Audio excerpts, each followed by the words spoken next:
नमस्कार, आप देख रहे हैं तेज इंडिया लाइव न्यूज और मैं हूं आपके साथ रजत। आइए दिखाते हैं दिन भर की कुछ खास छोटी और बड़ी खबरें।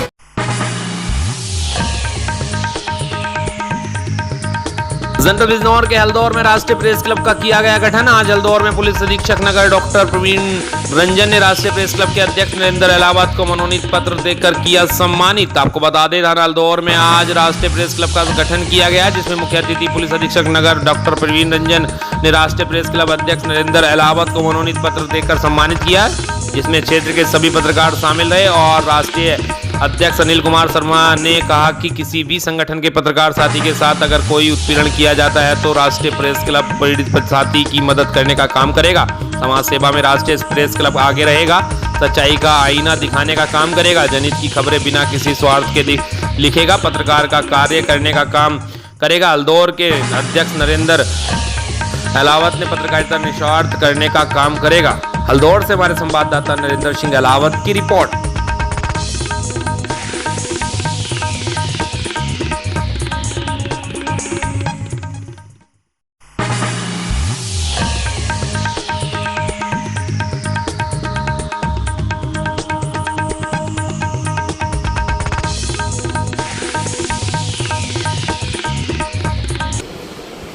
सकारात्मक खबरों का प्रकाशन करें।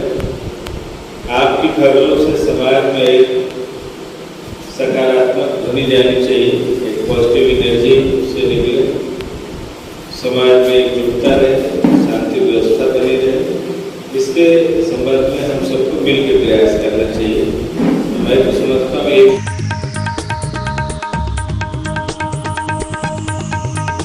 जनपद बिजनौर के नजीबाबाद की तहसील में समाधान दिवस पर सुनी लोगों की शिकायतें और उनका निस्तारण किया गया। एसपी सिटी, एसडीएम, तहसीलदार, सीओ नजीबाबाद ने ध्यान से सुनी शिकायतें, संबंधित को दिए गुणवत्तापूर्वक शिकायत को निस्तारण करने के आदेश। नजीबाबाद से हमारे संवाददाता आकिफ हुसैन की रिपोर्ट।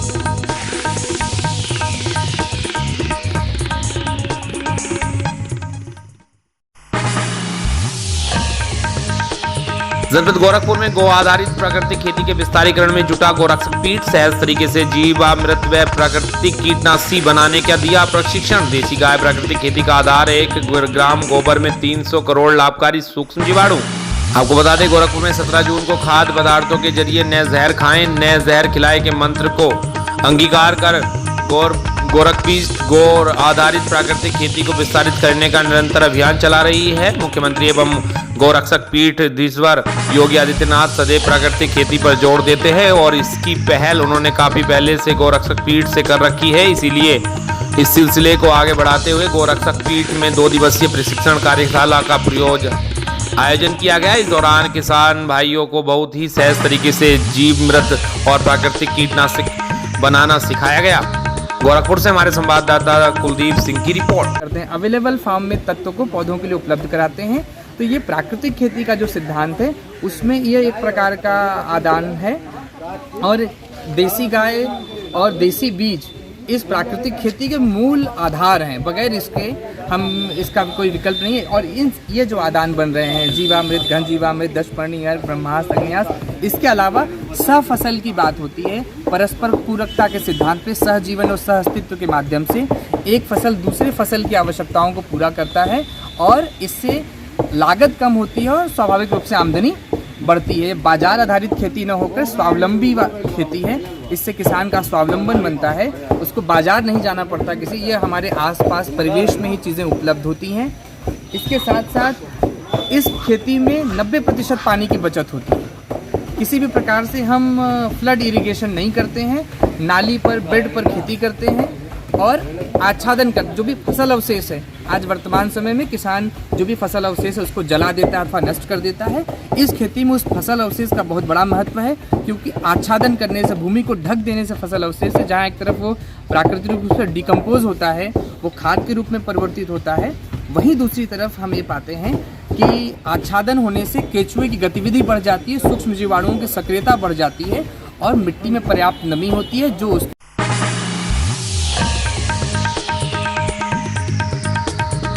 भारतीय पत्रकार संघ के प्रदेश अध्यक्ष मोहित बजाज का पुरकाजी में किया जोरदार स्वागत। आपको बता दें, जनपद मुजफ्फरनगर के पुरकाजी में भारतीय पत्रकार संघ के प्रदेश अध्यक्ष मोहित बजाज का प्रथम बार मुजफ्फरनगर के पुरकाजी पहुंचने पर क्षेत्र के पत्रकारों ने जोरदार स्वागत किया। कार्यक्रम में मौजूद जिला अध्यक्ष रविंद्र चौधरी व जिला महामंत्री मोहम्मद इफ्तिकार का भी स्वागत किया गया। स्वागत समारोह का आयोजन हरिद्वार रोड पर स्थित गुप्ता चाट भंडार के सभागार में हुआ।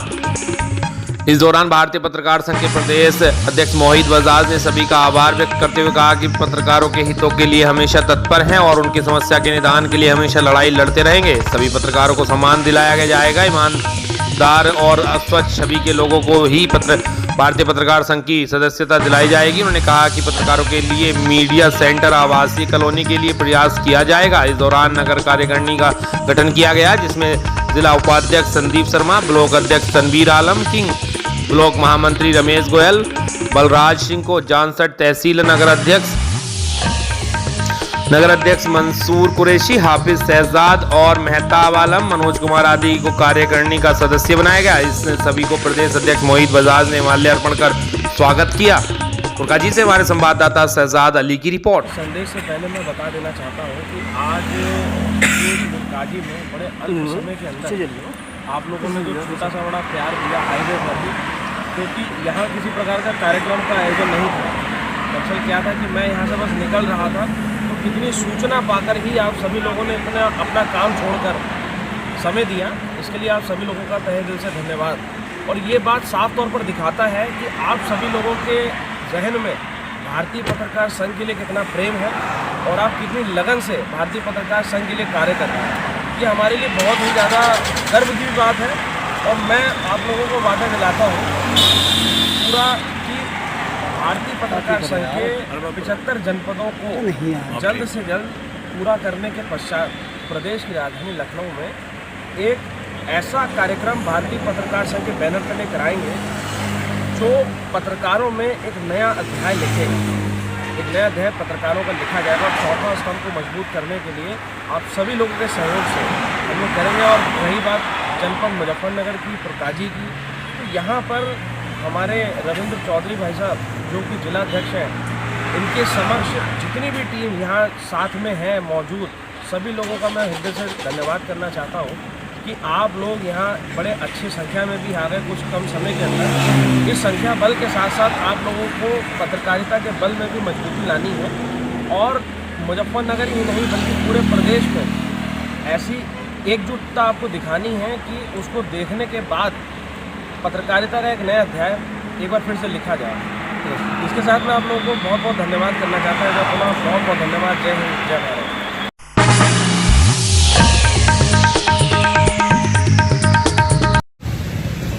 मेरी जनपद प्रयागराज वासियों से एक विनम्र अपील है, उसको ध्यान से सुने और उसका पालन करें। आजकल सोशल मीडिया प्लेटफॉर्म्स जैसे कि व्हाट्सएप, फेसबुक आदि पर कुछ लोग लिखते हैं कि फला जगह चलिए, फला जगह धरना है, फला जगह प्रदर्शन है, फला जगह कैंडल मार्च है, उसमें शामिल होइए, फला मौलाना आ रहे हैं तकरीर करेंगे, फला नेताजी आ रहे हैं भाषण करेंगे, वहाँ चलिए, भीड़ जुटाइए, वगैरह वगैरह। इसको देखकर सुनकर बहुत सारे नादान लोग, गुमराह लोग वहाँ पहुँच जाते हैं, भीड़ इकट्ठी हो जाती है। लेकिन जो इसको आयोजित करने वाले लोग होते हैं वो उस भीड़ को कंट्रोल नहीं कर पाते हैं। परिणाम यह होता है कि कुछ शरारती तत्व उसमें उपद्रव करने लगते हैं, ईंट पत्थर फेंकने लगते हैं, गलत तरीके की नारेबाजी करने लगते हैं और उसका दुष्परिणाम यह होता है कि पुलिस और प्रशासन के द्वारा कई बार समझाने बुझाने के बाद, कई बार बल प्रयोग करने के बाद तब भीड़ वहाँ से भागती है, भीड़ का जमावड़ा खत्म होता है। कई बार पुलिस को मुकदमे दर्ज करके, गिरफ्तारी करके कठोर वैधानिक कार्रवाइयाँ करनी पड़ती हैं। इससे आम जनता का, छात्रों का, छोटे छोटे बच्चों का, आम जनमानस का भविष्य और करियर खराब हो सकता है, जो पुलिस और प्रशासन हरगिज़ नहीं चाहता है। इसलिए आप सभी लोगों से अपील की जाती है कि सोशल मीडिया पर किसी भी तरह की अफवाह पर ध्यान न दें, बल्कि कोई अफवाह फैलाता है तो उसकी तत्काल सूचना पुलिस को दें। यदि ऐसा आप करेंगे तो न केवल आप खुद अपना भविष्य बचाएंगे बल्कि तमाम ऐसे लोगों का, छात्रों का, युवाओं का भविष्य बचा पाएंगे जो कि अफवाहों पर ध्यान देकर और भीड़ जुटाने का काम करते हैं। आपको बताना चाहूँगा, वर्तमान परिवेश में जो माहौल चल रहा है इसमें बहुत से शरारती तत्व, गुमराह तत्व, नादान तत्व इस तरह की अफवाहें फैला रहे हैं कि फला जगह पहुँचिए, फला जगह भीड़ लगाइए, फला जगह कैंडल मार्च करिए। कृपया इस तरह की अफवाहों पर ध्यान न दें, अपना और अपने लोगों का भविष्य और करियर बचाएं। धन्यवाद। जय हिंद।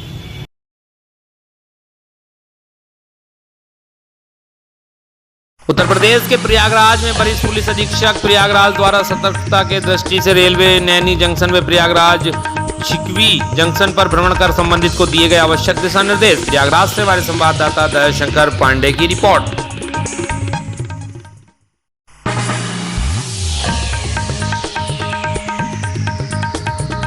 इलाहाबाद के AIKMS के नेतृत्व में आज लवायन कला से कार्यकर्ताओं ने कई सालों से राशन से वंचित सैकड़ों गरीब परिवारों का राशन कार्ड बनवाने, कार्डों से कटी यूनिटों को जोड़ने, गांवों में कैंप लगाकर आधार कार्ड बनवाने, मनरेगा में अनियमितता पर रोक लगाने, नियमित काम शुरू कराने और 500 रुपये मजदूरी लागू करने तथा गाँवों में सभी गरीबों को आवास, शौचालय तथा विधवा, वृद्धा, विकलांग पेंशन देने एवं गाँवों में नाली खड़ंजा बनवाने की मांग को लेकर खंड विकास अधिकारी चाका प्रयागराज को सौंपा ज्ञापन।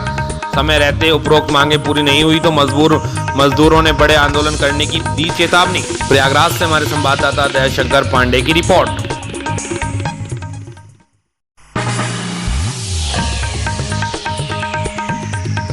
उत्तराखंड के जनपद हरिद्वार में फूटा घर फूटी किस्मत में दर दर भटक रहे हैं ग्राम पंचायत गढ़ में गरीब को नहीं मिल रहा है प्रधानमंत्री आवास योजना का लाभ। आपको बता दें, उत्तराखंड के जनपद हरिद्वार के बहादुराबाद में सरकार भले ही गरीबों को प्रधानमंत्री आवास दिलाकर लाभान्वित करने का दावा कर रही है, परंतु अभी भी बड़ी संख्या में गरीब परिवार बारिश के महीने में गिरताऊ पुराने मकानों में जान हथेली पर रखकर रहने को मजबूर हैं। बीते दिन ब्लॉक बहादुराबाद की ग्राम पंचायत गढ़ में तो बरसात की शुरुआती दौर से पहले ही एक गरीब के कच्चे मकान की छत गिर गई, जिसमें गरीब व्यक्ति का परिवार बाल बचा था। आपको बता दें, पूरा मामला ब्लॉक बहादुराबाद की ग्राम पंचायत गढ़ का है। वैसे तो ग्राम पंचायत गढ़ में कई परिवार फिलहाल भी झोपड़पट्टी के मकान में रहने को मजबूर है। बता दें कि फिलहाल एक खंडर नुमा मकान में अशरफ का परिवार रहता है। एक आदमी के अलावा घर में कोई कमाने वाला नहीं होने के कारण परिवार इस खंडर नुमा मकान में रहने को मजबूर है। कल हुए बरसात में इनके इस खंडर नुमा घर में पानी घुस जाने के कारण इस परिवार ने पड़ोस के घर में रहकर रात गुजारी है।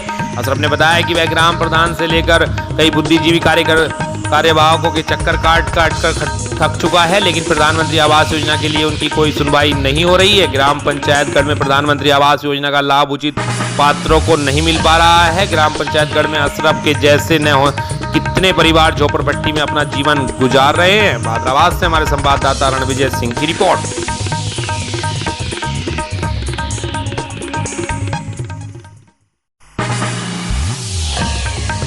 उत्तराखंड के जनपद हरिद्वार में एक पत्रकार वार्ता के दौरान national human rights welfare association के राष्ट्रीय महासचिव अनु प्रकाश भारद्वाज एडवोकेट ने सड़क किनारे रेहड़ी पटरी वालों पर होने वाले अन्याय की कड़ी शब्दों में निंदा की और कहा कि गरीब लोग अपने परिवार के भरण पोषण के लिए धूप में सड़क किनारे होकर फल सब्जी आदि बेचते हैं। वहीं दूसरी ओर पुलिस प्रशासन द्वारा अतिक्रमण के नाम पर 250 रुपए का चालान काटना निंदा का विषय है। साथ ही गरीबों के साथ उत्पीड़न के इस मामले को गंभीरता से लिया जाएगा। हरिद्वार से संवाददाता रणविजय सिंह की रिपोर्ट। ये हमारे देश में इस समय जो सरकार है वो मोदी सरकार है और मोदी सरकार ने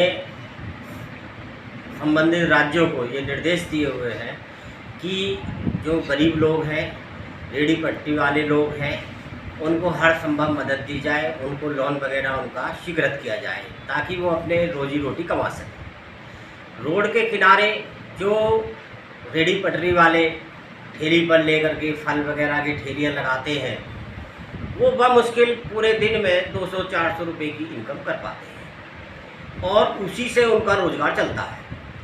और ऐसी स्थिति में संज्ञान में आया है कि पुलिस संबंधित रेहड़ी पटरी वालों के जो ठेली लगाते हैं, सब्जी लगाते हैं रोड से किनारे से अलग किनारे पर, उनके 250-250 रुपये के चालान काटे जा रहे हैं।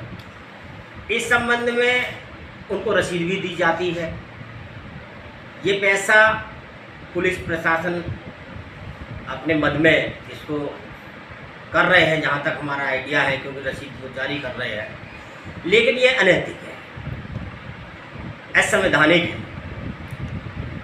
ना तो पुलिस का ये क्षेत्राधिकार है, ठीक है, उसको हटाने का क्षेत्राधिकार है, लेकिन वो उनके लिए सबसे बड़ी ये दिक्कत है कि वो अपनी ठेली को कोई ऐसा स्थान उनके लिए सुनिश्चित प्रशासन द्वारा नहीं किया गया है कि वो एक पर्टिकुलर स्थान पर खड़े होकर के अपनी आजीविका को चला सके। इसलिए वो चलती फिरती ठेलियाँ होती हैं, 2-4 मिनट इधर के लिए खड़े हो गए तो पुलिस ने उनका चालान काट दिया। उनके लिए वो 250 रुपये बहुत बड़ी कीमत है और निसंदेह ये बहुत ही अधिक है।